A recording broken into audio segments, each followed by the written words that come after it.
Hello friends, welcome to my YouTube channel. Today हम discussing shielding effect. ठीक है, इसके पहले वाला मैंने एटॉमिक रेडियस में पूरा क्लियर कराया। एटॉमिक रेडियस, उसके बाद कोवेलेंट रेडियस, उसके बाद मेटेलिक रेडियस, उसके बाद वंडरवाल रेडियस। क्लियर है। अब इस वीडियो में देखेंगे शेल्डिंग इफेक्ट। अब शेल्डिंग इफेक्ट हम क्यों पढ़ा रहे हैं, क्योंकि इसमें वंडरवाल मेटेलिक रेडियस में हम कहीं एक्सेप्शनली बताए थे कि यह due to lanthanide contraction के कारण होता है। ठीक है, तो लेंथ एंड वाइड कॉन्ट्रैक्शन क्या होता है इसमें आपको क्लियर पता चल जाएगा शेल्डिंग इफेक्ट में। ठीक है, तो यही इसलिए इसको हम बता देते हैं। ठीक है, तो देखिए शेल्डिंग इफेक्ट क्या है कि शेल्डिंग इफेक्ट जैसे मान लीजिए कोई न्यूक्लियस है। ठीक है, न्यूक्लियस के मान लीजिए न्यूक्लियस है, न्यूक्लियस के आउटर सेल इलेक्ट्रॉन ए होगा, और फिर इसका न्यूक्लियस का भी ये हो गया आउटर सेल इलेक्ट्रॉन ए हो गया, इनर सेल इलेक्ट्रॉन।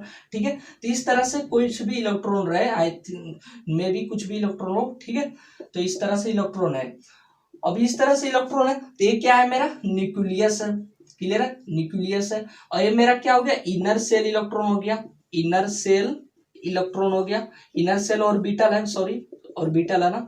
और ये क्या हो गया, आउटर सेल ऑर्बिटल हो गया, आउटर सेल ऑर्बिटल हो गया। क्लियर है, तो inner shell orbital, outer shell orbital. अब यहां से समझिए कि देखिए यहां से क्या होता है कि न्यूक्लियस है, न्यूक्लियस के जितना जो नजदीक रहता है इलेक्ट्रॉन वह क्या करता है, उसको अट्रैक्ट करता है। क्या करता है, अट्रैक्ट करता है, उसको खींचता है अपने ओर के। ठीक है, न्यूक्लियस।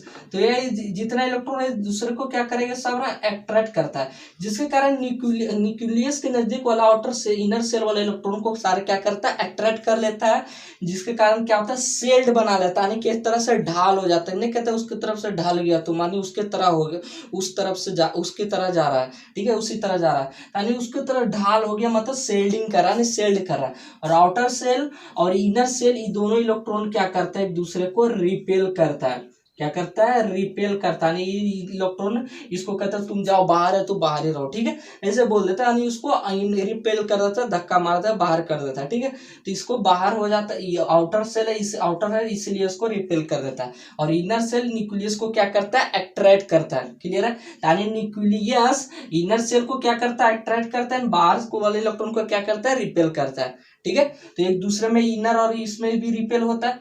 तो यहां से देखिए लॉजिक यहां से समझ में आ गया होगा आपको कि जो न्यूक्लियस के नजदीक जितना जो ज्यादा रहता है, यानी कि न्यूक्लियस के नजदीक कौन रहता है, सबसे ज्यादा एस रहता है, फिर पी रहता है, उसके बाद कौन रहता है, मेरा डी रहता है, और सबसे ज्यादा मेरा कौन, सबसे मिनिमम कौन सा रहता है, मेरा एफ बोला।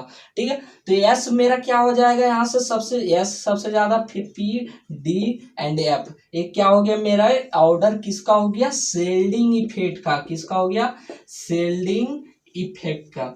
क्लियर है, तो शेल्डिंग इफेक्ट बोलेगा किसका सबसे ज्यादा है, तो एस का ज्यादा शेल्डिंग होगा। क्यों होगा, क्योंकि न्यूक्लियस के सबसे नजदीक है, जिसके कारण न्यूक्लियस इलेक्ट्रॉन को क्या करता है, अट्रैक्ट करता है। क्लियर हो गया। ठीक है, तो इसका और सबसे मिनिमम किसका हो गया, मेरा एफ का। तो एफ का ब्लॉक में अब आपको हम बताते हैं यहाँ से क्यों उसको बोलते थे लेंथ और वाइड कॉन्ट्रैक्शन। देखिए यहाँ से बता देते हैं कि देखिए एफ ब्लॉक मेरा क्या 2 पीरियड में बढ़ जाता था, यह ब्लॉक। ठीक है, जिसमें से कौन सा होता था, एक मेरा लेंथेन वाइड, कौन सा होता था, लेंथेन वाइड कॉन्ट्रैक्शन होता था। ठीक है, लेंथेन वाइड कॉन्ट्रैक्शन। और दूसरा कौन सा मेरा होता था, Aston wide contraction, actinide contraction. Clear है, तो एस्टन वाइड कॉन्ट्रैक्शन होता था और एक लेंथन वाइड कॉन्ट्रैक्शन होता था, जिसमें से लेंथन वाइड कॉन्ट्रैक्शन का इलेक्ट्रॉन एटॉमिक नंबर होता था 58 से 71 तक। क्लियर है, और इसमें होता है मेरा 72 से 85 तक। अब यहाँ से जो इलेक्ट्रॉन होता है देख लीजिए 14 इलेक्ट्रॉन होना चाहिए। ठीक है, डिफरेंस 14 इलेक्ट्रॉन रहता है सब में। ठीक है, 14 इलेक्ट्रॉन नहीं, 14 इलेक्ट्रॉन भी होता है ब्लॉक में, एंड 14 क्या होता है, डिफरेंस होना चाहिए। ठीक है, यानी 14 इलेक्ट्रॉन भी। तो देखिए यहाँ lanthanide contraction, actinide contraction, due to lanthanide contraction वाइड हम बताते थे बार बार कि ये किसके कारण हो रहा है, एटॉमिक रेडियस बढ़ घट रहा था। जैसे कि डी ब्लॉक में यहाँ पर हम बताए थे कि इस तरह से एटॉमिक रेडियस होता है कि सक्यालय, SCYLA सक्यालय, टी जरा हफ वे ने भी टर्न बजाया।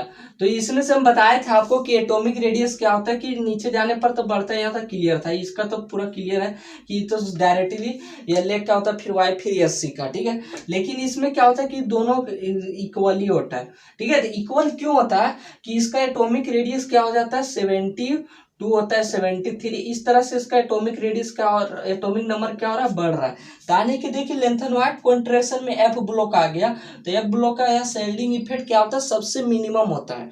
ठीक है, तो सबसे मिनिमम के कारण सबसे उसका क्या होगा, मिनिमम मानी कि एटॉमिक रेडियस हो जाता है। तो एस्टेनॉइड 72 से यहाँ से क्या होता है, एटॉमिक रेडियस मेरा, एटॉमिक रेडियस को यार से लिख देते हैं, एटॉमिक रेडियस क्या होता है मेरा, बढ़ने लगता है। यही कारण है कि यहाँ से फिर मेरा 72 से यह इक्वल होने लगता है। ठीक है, तो यही D2 लेंथेनॉइड कॉन्ट्रैक्शन चलता है। तो कहीं भी D2 लेंथेनॉइड कॉन्ट्रैक्शन चले तो आप शेल्डिंग इफेक्ट D2 बोलते हैं, जिसके कारण शेल्डिंग इफेक्ट समझा दीजिए, तो वहां से आपको क्लियर हो जाएगा। क्लियर है, तीसरी बताने के लिए हमको शेल्डिंग इफेक्ट बताना पड़ा। अब नेक्स्ट वीडियो में देखेंगे एनिमिक रेडियस, तो उसके बाद रेडियस आपको पूरा कंप्लीट हो जाएगा। फिर मिलते हैं नेक्स्ट वीडियो के साथ, तो जय जय भारत, टेक केयर।